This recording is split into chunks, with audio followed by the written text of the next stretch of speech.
Tantor Audio, a division of Recorded Books, presents Playing Without a Partner, a Singles Guide to Sex, Dating, and Happiness by Megan Stubbs, ed. D. Narrated by Chloe Cannon. Introduction. Who are you? While many of us heard nursery rhymes about the butcher, the baker, and the candlestick maker, we never heard about the sexologist. Perhaps it was too hard to rhyme with? Either way, it's a real job. My story began in middle school. I was always that friend you could go to for your sexual or relationship concerns. Inappropriate? Pervert? Slut? Maybe for some, but either way, I was motivated. Mind you, all of us were learning and discovering new things for ourselves, but I was always the one reading up on what was going on down there. I remember going to the bookstore with my mom and sneakily walking into the relationship section of the store, only when no one else was in the aisle, as if I'd be caught there. As soon as someone walked by, I quickly did a 180 and pretended to peruse the exercise and fitness books. Lucky save on the store layout.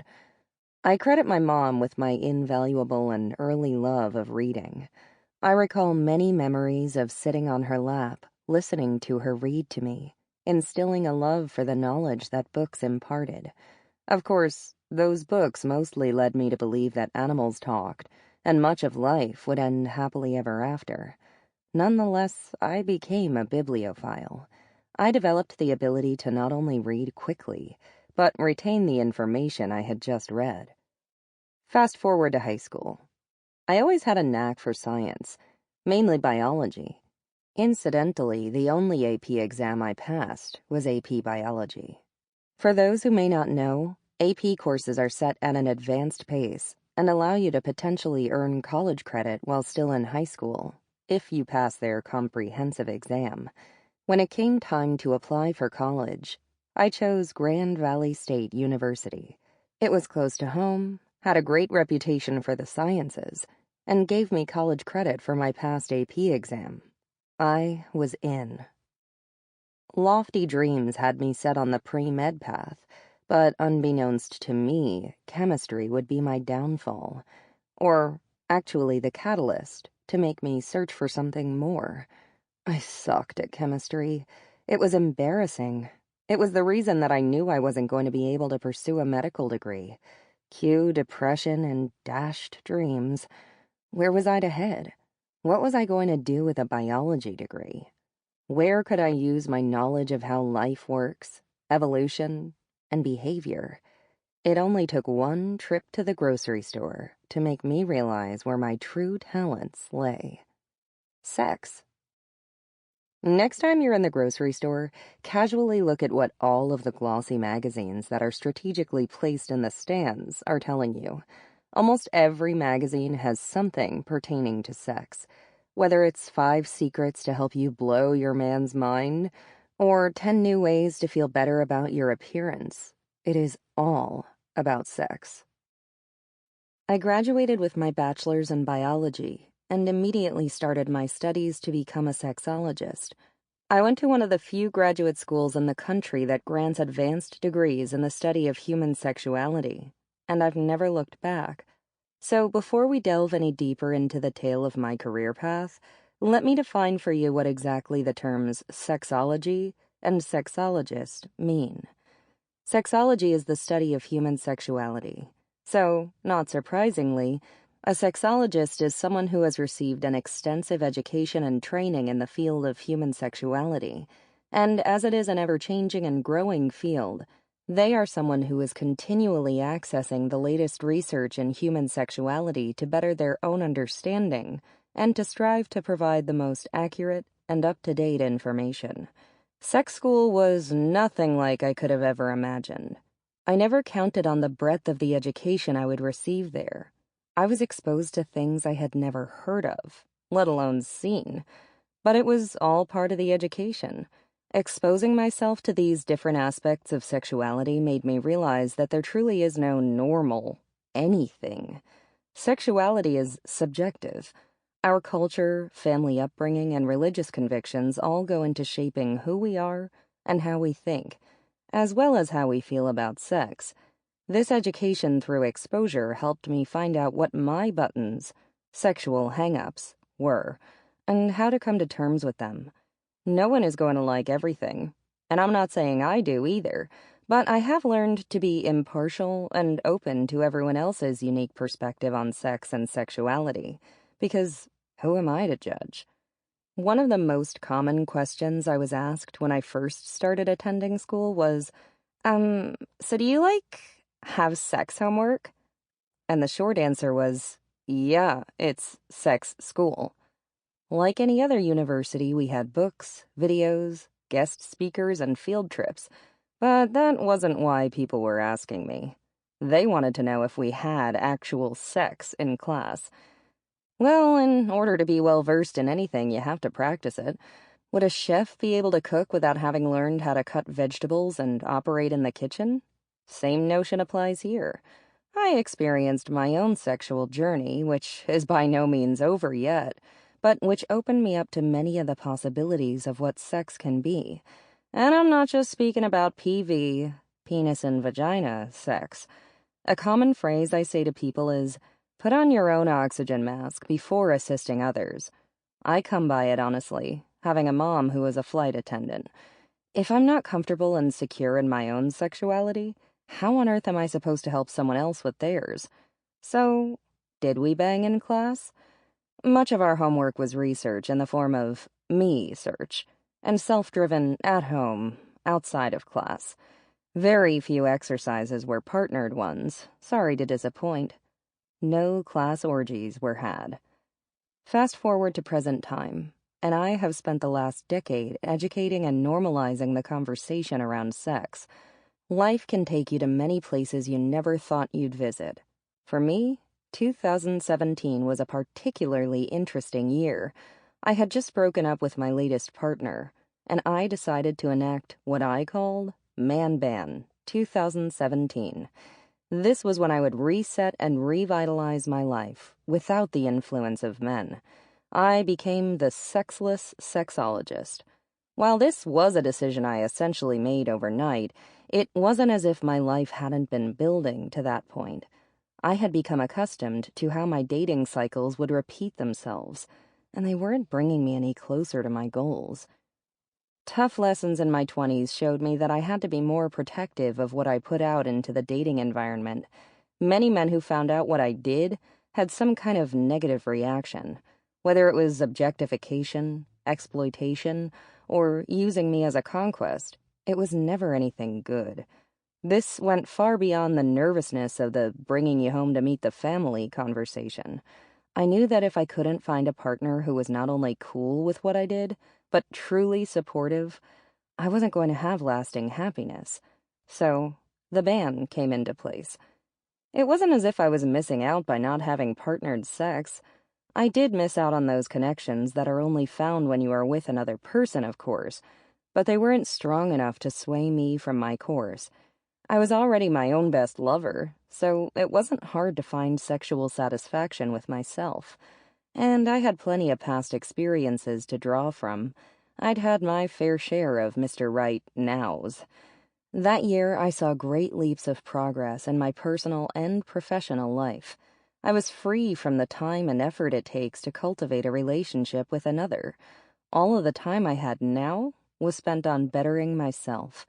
And time spent on yourself is never time wasted. The clearer my intentions became, the more I was able to map out a plan to make my goals become a reality. I revisited old hobbies and thrived in the success I had with them. I formulated what my ideal relationship would look like and focused on the details so that I would be better able to recognize it when they crossed my path.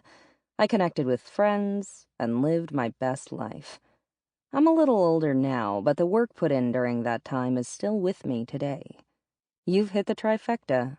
I'm a sexologist, I'm single, and I'm so excited to impart everything that I've learned over the years of on-the-job education and off-the-clock research.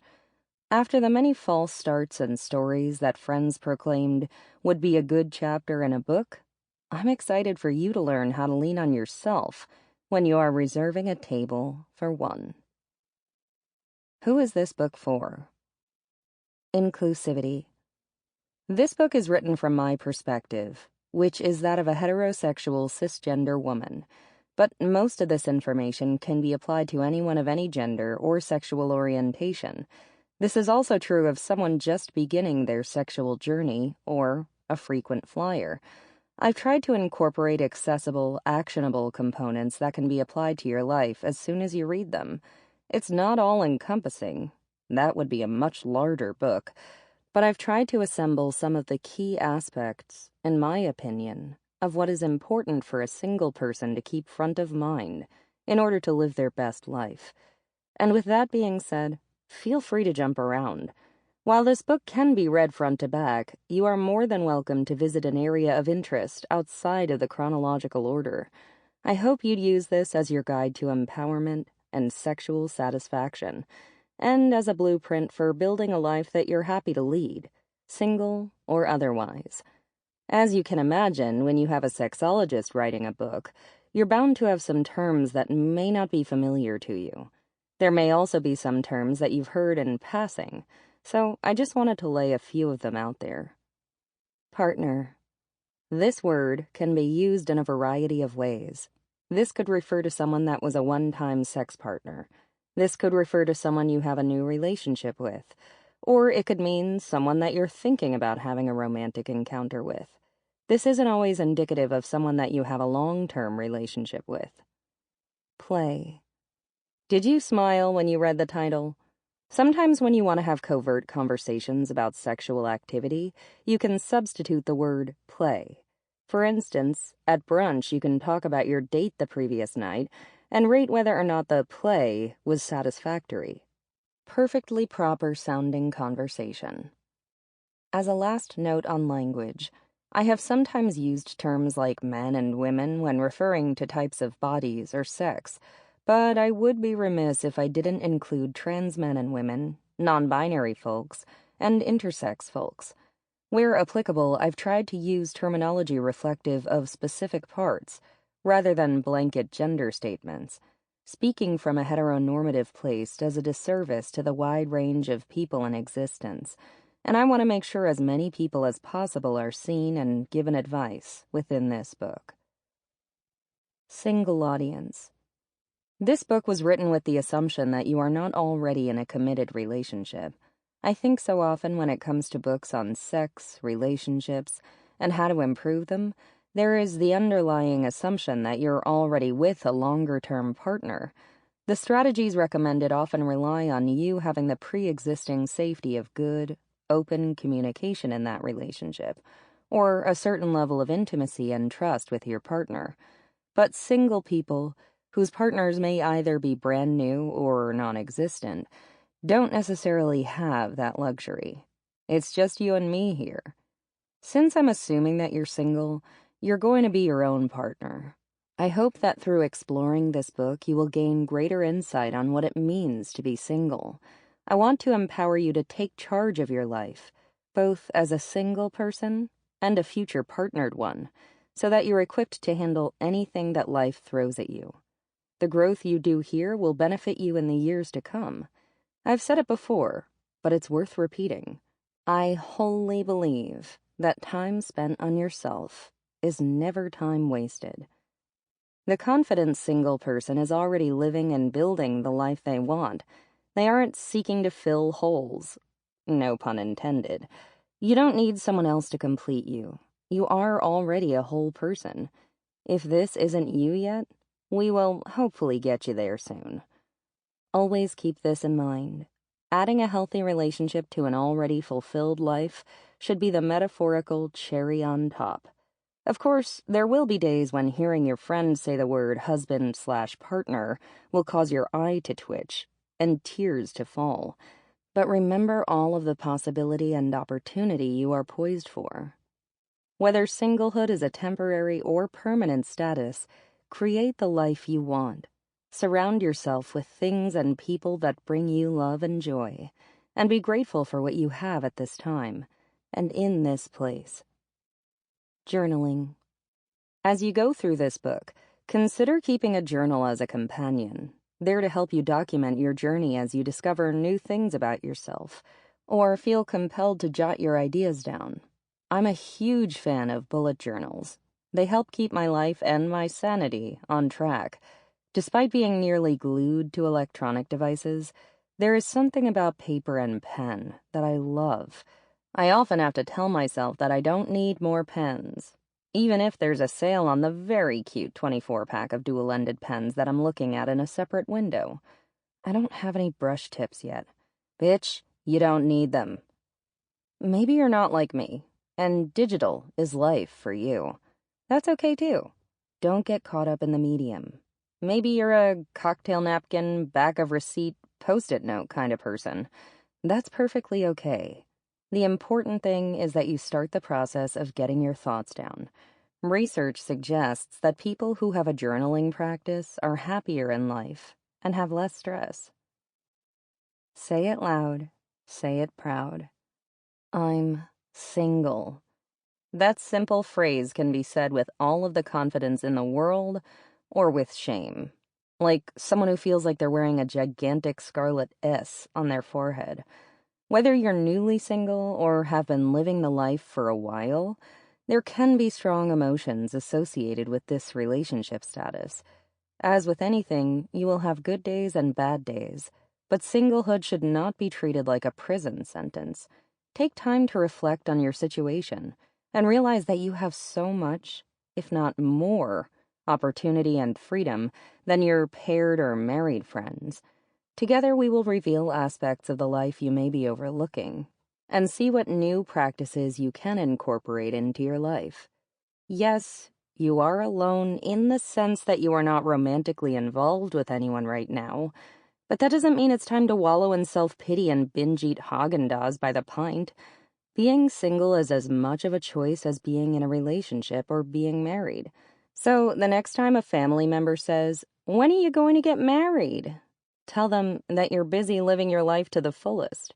The single and confident person isn't looking to settle with just anyone. They have high standards. They don't associate their relationship status with their worth. Your life as a single person is perfect for embarking on a new journey or opportunity. Think of the freedom you enjoy without having to consider someone else's schedule. Adventure could be around the next corner. Stats on being single.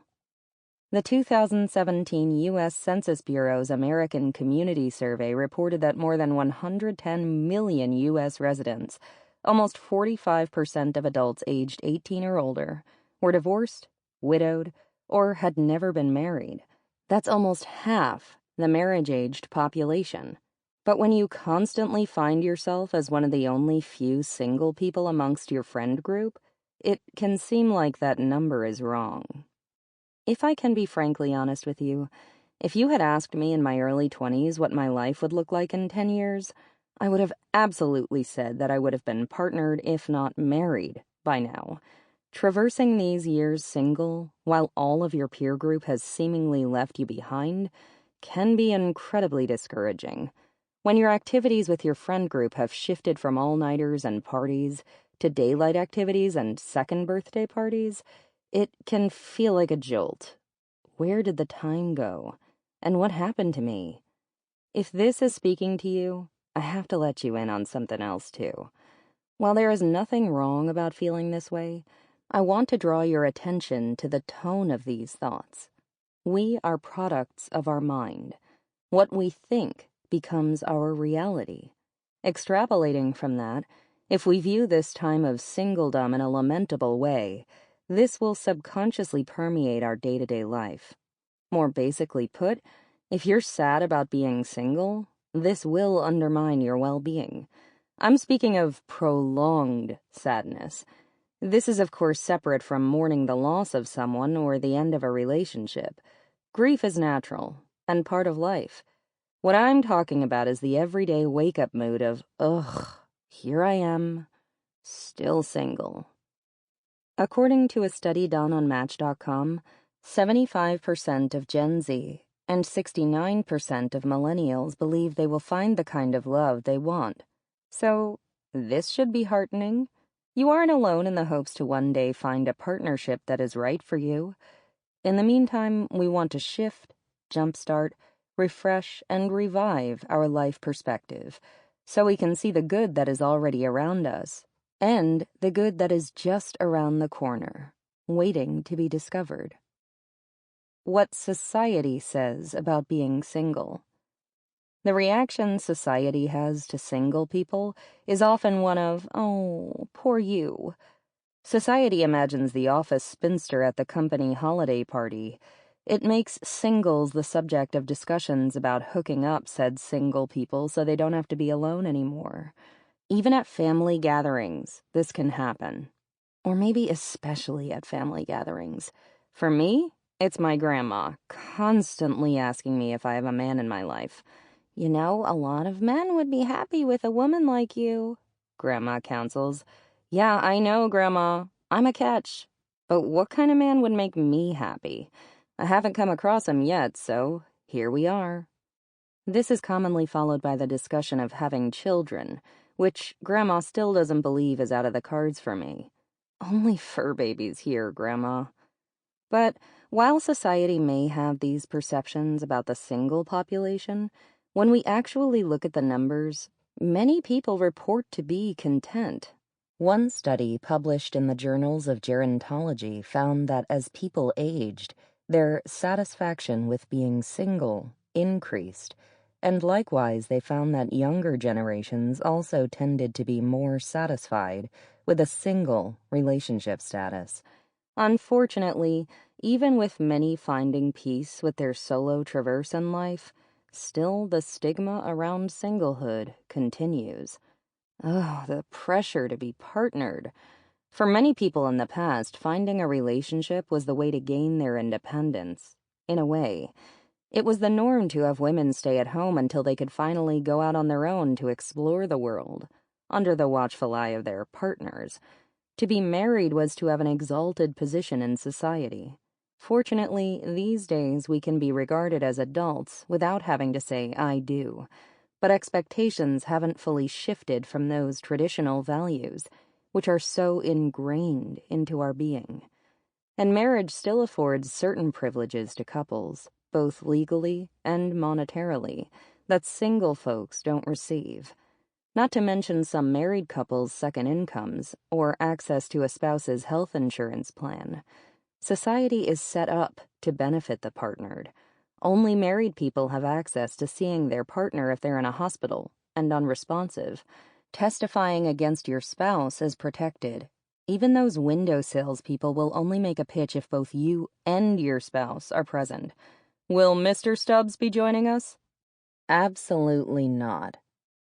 In some cultures, to be single is to be looked upon with disgrace. What's wrong with you? Why doesn't anyone want to be with you? Such thinking can leave singles feeling less about themselves. When the status of coupledom is more important than the individual can become invisible. And for women, when your culture expects you to be a wife and a mother, it's considered weird when you're not. Singles can also be made to feel less than in smaller, less blatant ways. Who is the first person relegated to sleeping on the couch during family gatherings? Spoiler, or not really, it's the single person. Just because you don't need the space for you and your partner. Or maybe your partnered friends shift to having lunch with you since they prefer to dine with other couples at night, rather than having a threesome dinner date. Perhaps you're expected to pay twice as much when friends split costs by couple. Maybe it's just having to check the single box every time you do your taxes.